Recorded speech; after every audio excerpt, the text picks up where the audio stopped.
नमस्कार दोस्तों, स्वागत है आपके कंप्यूटर कॉम चैनल पे। पावर पॉइंट वीडियो सीरीज का यह 12वां वीडियो है और आज के इस वीडियो में बताएंगे टेबल लेआउट टैब के बारे में। टेबल लेआउट टैब के अंतर्गत जितने भी ऑप्शन हैं सभी ऑप्शंस के बारे में इस वीडियो में बताने वाले हैं। पिछले वीडियो में आपको बताएं टेबल कैसे इंसर्ट कर सकते हैं और टेबल डिजाइन टैब के अंतर्गत जितने भी ऑप्शन है उसके बारे में बताए थे। तो चलिए बिना देरी के वीडियो को स्टार्ट करते हैं।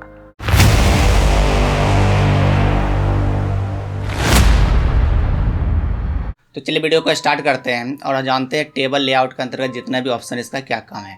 पिछले वीडियो में आपको टेबल डिजाइन के बारे में बताए थे, इस सब का ऑप्शन का किस तरह से आप इस्तेमाल कर सकते हैं। टेबल डिजाइन और टेबल लेआउट तभी आपका इनेबल हो जब आपका प्रेजेंटेशन में टेबल हो और टेबल में आपका कर्सर एक्टिव होना चाहिए। साइड में क्लिक कर दीजिएगा, दोनों टैब यहाँ से गायब हो जाएंगे। टेबल के अंदर जैसे आइएगा आपका दोनों आपका टैब आ जाएंगे।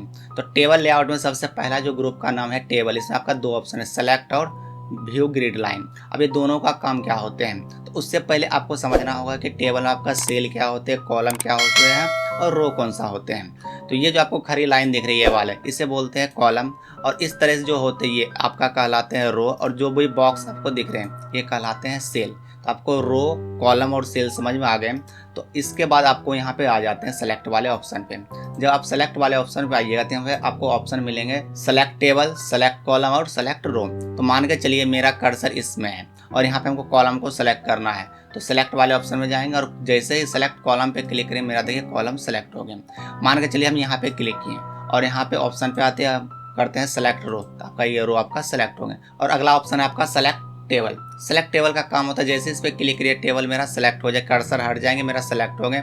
और भी आप काम कर सकते हैं, तो रो को सेलेक्ट करना है या कॉलम को सेलेक्ट करना है या तो टेबल को सेलेक्ट करना, आप इस ऑप्शन की मदद से जाके उपयोग कर सकते हैं। तीनों का वही काम है। अगला ऑप्शन है व्यू ग्रिड लाइन। ये जो ऑप्शन है आपका व्यू ग्रिड लाइन, ये आपका टेबल का ग्रिड लाइन को हटा देते हैं। मतलब जो आप बॉर्डर लगा के रखे, बॉर्डर हटा दीजिएगा तो उसे ग्रिड लाइन बोलते हैं। उसे लगाने और मतलब दिखाने और छिपाने का काम करते हैं। ज़्यादातर इसका उपयोग होते नहीं, ऐसे हम बॉर्डर का उपयोग कर लेते हैं, जो कि मेरा यहाँ पे टेबल पे लगा हुआ दिख रहे हैं। जैसे मेरे पास एक और टेबल है, इसमें आइए इस पर क्लिक करते हैं और ये पूरा सेलेक्ट करके व्यू ग्रिड लाइन पे क्लिक करते हैं। उससे कुछ ज़्यादा फर्क पड़ने वाले हैं नहीं। तो ये ऑप्शन होता है आपका ग्रिड लाइन को व्यू करना और शो करना, यानी हाइड करना।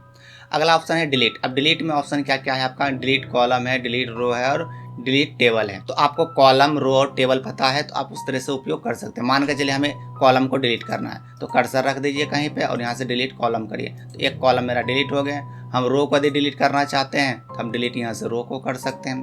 पूरा टेबल को डिलीट करना चाहते हैं, पूरा टेबल डिलीट हो जाएंगे। कुछ इस प्रकार से आपका काम करते हैं। तो चलिए हम अंडू कर लेते हैं, वापस ले आते हैं। चलिए आगे, तो टेबल लेआउट आपको डिलीट समझ में आ गए होंगे। आपका रो एंड कॉलम, अब ये क्या होते हैं, यहाँ पे आपको चार ऑप्शन देखने के लिए मिलेंगे। यहाँ पे आपको insert above, insert below, insert left और इंसर्ट राइट। ये आपका क्या करते हैं, रो और कॉलम को जोड़ते हैं। जैसे हम इसमें आ जाते हैं, यहाँ जो मेरा टेबल है इसमें मान के चलिए यहाँ पे 5 कॉलम है, यहाँ पे क्लिक कर दी। अब इसके बाएं तरफ यदि हमको कॉलम लेना है तो हम यहाँ करेंगे लेफ्ट इंसर्ट, तो यहाँ पे देखिए कॉलम आ गए। हमको राइट साइड लेना है तो इंसर्ट राइट, यहाँ पे कॉलम आ गए। यदि हमको ऊपर लेना है तो इस पर हम क्लिक किए, इसके ऊपर आपका आ जाएगा इंसर्ट एबव, और नीचे हमको जरूरत पड़ जाए तो हम यहाँ पे इंसर्ट करा सकते हैं। तो टेबल में आपका रो और कॉलम इंसर्ट करने के लिए इसका हम इस्तेमाल कर सकते हैं। ये तब जरूरत पड़ेगा जब मान के चलिए यहाँ पे एंट्री कर लिए और एंट्री करने के बाद पता चले यहाँ फादर्स नेम, एड्रेस के बीच में कोई और कॉलम में कुछ और डेटा डालना है, तो हम यहाँ पे क्लिक करेंगे, यहाँ से हम लेफ्ट इंसर्ट करा लेते हैं और यहाँ एक हेडिंग लिखेंगे और यहाँ पे डाटा एंट्री कर लेंगे। तो कुछ इस प्रकार से हम ये सारा ऑप्शन का इस्तेमाल करते हैं। उसके बाद अगला ऑप्शन है मर्ज। मर्ज आपका जो ग्रुप है इसके अंतर्गत मर्ज सेल और स्प्लिट सेल, ये क्या होते हैं, जैसे टेबल आपको दिख रहे हैं तो मर्ज तभी एक्टिव होंगे। मर्ज का काम होता है दो या दो से अधिक सेल को एक करना। तो ऊपर में मेरा कई सारा सेल हम सेलेक्ट कर लेते हैं, यहाँ से लेके यहाँ तक। जैसे सेलेक्ट करेंगे तो यहाँ पे देखिए एक्टिव हो गया, और इस पर जैसे क्लिक करेंगे सभी सेल को एक कर देंगे, यानी मर्ज कर देंगे। ये देखिए हो गया। तो इस तरह से हम टेबल में जब उपयोग करना होता है मर्ज का, इस तरह से इस्तेमाल कर सकते हैं। तो अगला है स्प्लिट सेल। स्प्लिट सेल का काम होता है सेल के अंदर सेल बनाना। तो चलिए हम बताते हैं, ये आपका सेल है मान के चलिए, इससे हमको 2 कॉलम चाहिए। हम इस पर क्लिक करेंगे, स्प्लिट सेल पे क्लिक कर देंगे, ऑप्शन खुल के आएंगे आपके सामने। यहाँ पे number of column, number of, तो रो हम 1 रखते हैं, कॉलम 2 करके ओके करें। जैसे क्लिक यहाँ पे देखिए 2 कॉलम इसमें बन चुके हैं। एक सेल के अंदर मेरा 2 कॉलम बन गए। मान के चलिए नीचे वाले में आ गए, स्प्लिट में आते हैं, इसमें हम कर देते हैं 3 कॉलम और 2 रो। जैसे ओके करेंगे देखिए आपका हो गया। तो इस तरह से आप स्प्लिट सेल का इस्तेमाल कर सकते हैं। उसके बाद अगला ऑप्शन है आपका सेल साइज। ये जो ग्रुप आपका सेल साइज में आपका ऑप्शन है साइज को बढ़ाना और घटाना। तो पहले क्या करते हैं, अंडू थोड़ा सा कर लेते हैं। तो चलिए इस तरह से मेरा टेबल आ गया। और यहाँ पे देखिए ये आपका हाइट है, तो हाइट बढ़ा मतलब आप किसी भी रो पे या कॉलम पे क्लिक कर दीजिए, यानी सेल पे क्लिक कर दीजिए और हाइट बढ़ाना है तो इस पर क्लिक करिए। देखिए मेरा हाइट बढ़ रहे हैं। और घटाना है तो नीचे वाले बटन पे, या आपके मन है इस पर टाइप कर लीजिए। मान के चलिए हम इस पर टाइप कर देते हैं 5, इंटर दबा देते हैं तो 5 सेंटीमीटर मेरा ऊंचाई बढ़ गया। ये आपका चौड़ाई होती है, चौड़ाई मतलब हम 4 सेंटीमीटर बढ़ा ओके कर देते हैं, यानी इंटर दबा दें, मेरा देखिए बढ़ गया। तो जब आपको चौड़ाई बढ़ाना है तो इस ऑप्शन का इस्तेमाल करिए, ऊंचाई बढ़ाना तो ये ऑप्शन का इस्तेमाल करिए। तो मान के चलिए यहाँ से लेके यहाँ तक सेलेक्ट कर दिए और सभी का चाहते हैं कि जो चौड़ाई है ना 3 हो जाए, इंटर दबा देते हैं, मेरा देखिए 3, ये सब बराबर हो गए। मान के चलिए इसमें 5 कर देते हैं तो 5, इंटर दबा, इतना बराबर हो गया। तो कुछ इस प्रकार से इसका इस्तेमाल कर सकते हैं। तो हाइट बढ़ाना और घटाना आप कर सकते हैं। वैसे आप यहाँ से भी कर सकते हैं। पॉइंटर लेके आइए और यहाँ जब पॉइंटर कुछ इस प्रकार से दिखने लगेंगे तो पकड़ के इसको लेफ्ट कर दीजिए, सट जाएंगे, इसको पकड़ के इधर कर दीजिए और यहाँ वाले को पकड़ के हम कुछ इस तरह से कर लेते हैं। तो इसको थोड़ा सा हम एडजस्ट कर लेते हैं, तो इस तरह से हम छोटा कर सकते हैं। तो आप इस तरह से भी आप कर सकते हैं। तो इसको हम यहाँ से कर लेते हैं कम। तो आपका यहाँ देख सकते हैं रिसाइज हो चुके हैं। तो आपको हाइट बढ़ाना हो तो ये ऑप्शन और आपका चौड़ाई बढ़ाना तो ये ऑप्शन। मान के चलिए आपका यहाँ पे देख सकते हैं किसी का कॉलम का चौड़ाई ज़्यादा है, किसी का कम है, रो का कोई ऊंचाई ज़्यादा है, कोई कम है। हम चाहते हैं बराबर बराबर हो जाए, डिस्ट्रीब्यूट कर देते हैं। तो हम इसको सेलेक्ट करते हैं पूरा टेबल को, यहाँ पे डिस्ट्रीब्यूट रो जैसे क्लिक करेंगे तो देखिए सब बराबर हो गए, रो का आपका ऊंचाई सब बराबर हो गया। उसी प्रकार से डिस्ट्रीब्यूट कॉलम करेंगे तो सभी कॉलम बराबर हो जाएंगे एक साइड। तो आपको सेल साइज समझ में आ गया। तो आप यहाँ से देख सकते हैं चारों तरफ सेलेक्ट है, कुछ पॉइंट भी नजर आए। जब इस पे लेके जाइएगा तो सबको एक साथ छोटा कर सकते हैं और सबको एक साथ बड़ा कर सकते हैं, यानी इससे भी आप रिसाइज कर सकते हैं।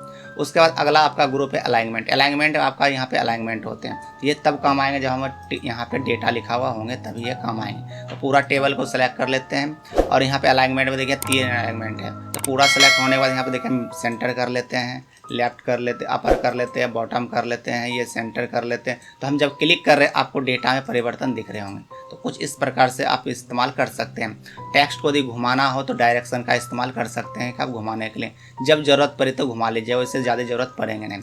और आप देख सकते हैं जो भी टेक्स्ट हम लिखे हैं उसके बगल में थोड़ा थोड़ा जगह छूटा हो जिसे मार्जिन कहते हैं। तो सेल मार्जिन यहाँ से सेट कर सकते हैं कि नॉर्मल, नन, नैरो, वाइड पे हम क्लिक कर दिए तो देख सकते हैं कि इसके चारों तरफ थोड़ा थोड़ा ज़्यादा हो गए।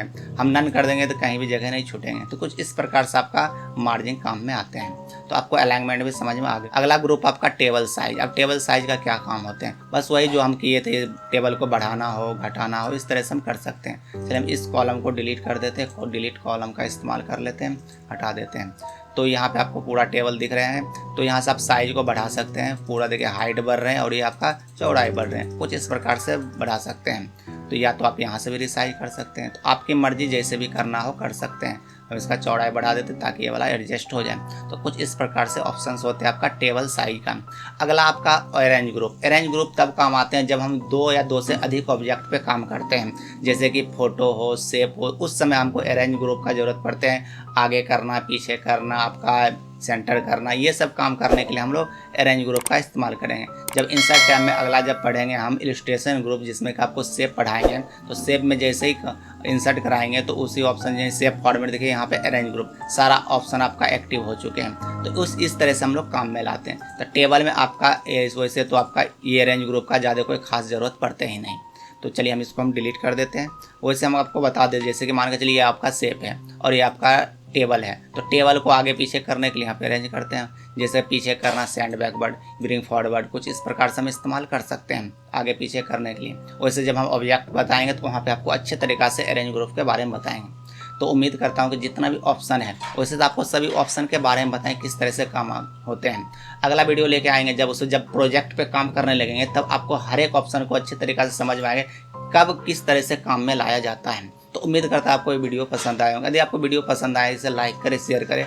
मेरे चैनल पर पहली बार आए तो चैनल को सब्सक्राइब जरूर कर लें। तो आज के लिए बस इतना ही, मिलता है अगले वीडियो, तब तक के लिए धन्यवाद।